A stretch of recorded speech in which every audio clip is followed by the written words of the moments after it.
Portoviro e il centro San Giusto. Cos'è il centro San Giusto? È uno dei centri giovanili più frequentati sicuramente, dico del Veneto, mi allargo un pochino perché è vero, e sono con Don Nicola, responsabile da 9 anni di questo straordinario centro.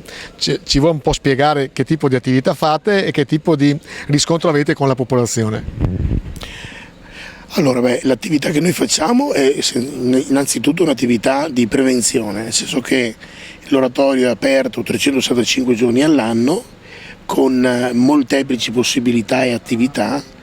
Innanzitutto l'associazionismo di vario tipo, sia sportivo quanto un associazionismo invece formativo, gli Amici Domenico Savio, l'accoglienza in cortile nei campi di gioco tutti i pomeriggi, possibilità di dopo scuola e poi delle iniziative che sono portate avanti da degli adulti ma che cominciano a prendere dentro anche dei ragazzi, tipo il teatro.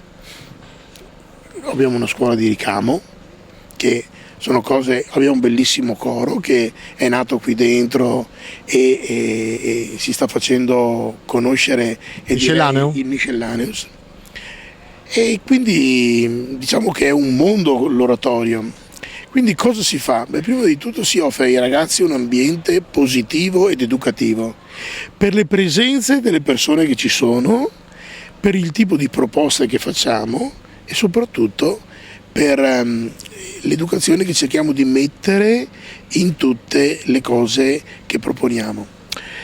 L'aspetto educativo però è inscindibile da quello che è l'aspetto proprio anche dell'educazione, della formazione alla fede. Per noi le due cose sono inseparabili, per cui c'è anche una forte proposta cristiana. Chiaro, proposta, non è un'imposizione, non è che perché un ragazzo non crede o è di un'altra religione non può entrare qui, assolutamente. Bene accolto, bene accetto, ma la proposta che noi facciamo comunque è una proposta di chiara identità cristiana. E questa secondo me è anche la parte, oserei dire, il motore un pochettino di tutto quello che facciamo. Tra poco inizierà un'estate ragazzi che raccoglie alla fine 500 e oltre minori, quindi è una cosa importante. Se non ci sono motivazioni forti per un servizio come questo diventa un po' difficile portarlo avanti. Se voi dite che San Giusto è un'eccellenza, io sono disposto anche a crederci.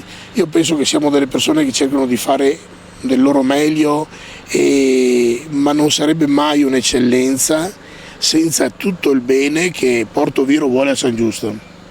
Perché la gente di Portoviro, io devo solamente dire grazie perché vuole davvero bene a questo centro, lo dimostra in tantissimi modi, in tantissime forme. E dopo, secondo me, la cosa vincente che c'è qui dentro è la grandissima quantità di volontari, adulti e giovani, che si adoperano in maniera diversa, in tempi diversi, chi può dare 10, chi può dare 100, ma tutti questi volontari sono coloro che davvero sono la forza dell'oratorio. Noi salesiani possiamo fare i salesiani, stare in mezzo ai ragazzi, perché ci sono delle persone che ci aiutano e portano avanti tutte quelle cose che ci distoglierebbero altrimenti dalla nostra presenza in mezzo ai giovani. E quindi io credo che proprio il fiore all'occhiello di San Giusto sono proprio i volontari, le persone che vogliono bene a San Giusto, come dicevo prima, genitori e animatori che si sono in questi anni proprio prodigati per questo oratorio qua. Quindi un grazie prima di tutto a loro. Noi grazie a lei, grazie anche per l'ospitalità. Glielo dicevo prima fuori onda, mi aspettavo di vedere un parroco, io sono un po' anzianotto, con i canoni classici del parroco, invece lei è molto, molto rock, o sbaglio? Ma diciamo che io mi sento prete e prete fino in fondo, contento di esserlo tra l'altro. E davvero la cosa che determina un po' il mio abbigliamento è il tipo di lavoro che faccio soprattutto, perché quando si lavora in mezzo ai ragazzi si passa dal campo di calcio al confessionale con una velocità molto molto alta. E siccome mi capita di farlo spesso, ho scelto di avere un abbigliamento agile, un abbigliamento giovanile che mi aiuta anche ad accostarmi a loro in maniera diversa.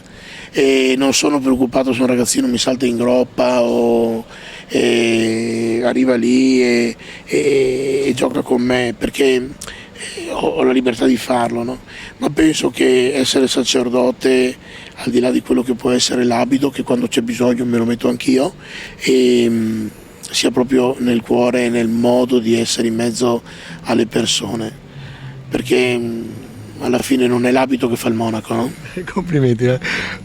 Posso dire una cosa? Meditate, gente, meditate. Grande prete questo signore qua. No. Io sono un povero prete che cerca di fare quello che può e che Dio gli lascia fare. Ed è anche modesto.